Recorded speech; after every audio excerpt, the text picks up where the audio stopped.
Mag-ingat sa 4 na fallen angels na muling aahon sa Euphrates River at magiging banta sa 1/3 na populasyon ng mundo.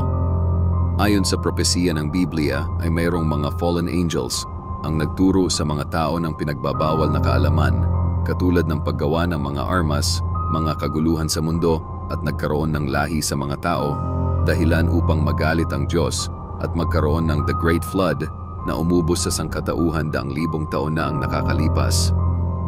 Ang 4 na anghel ay nagkaroon ng malaking impluensya sa sangkatauhan kung kaya't ikinulong ito ng Diyos sa ilalim ng Euphrates River, at isa sa mga senyales ay kapag tuyo na ang ilog ng Euphrates ay muling aahon ang mga anghel upang maging banta ulit sa sangkatauhan. Ngunit kung iyong susuriin ay malapit nang matuyo ang ilog na ito. Ayon sa kwento, sa gitna ng ilog maririnig ang mga iyak ng 4 na anghel tuwing gabi na may sinasabi. Binabalaan din ang mga nagpupunta na huwag tumitig ng matagal sa ilalim ng ilog sapagkat iyong makikita ang kanilang itsura na isinumpa ng Diyos. Ikaw, handa ka na ba sa kanilang pagdating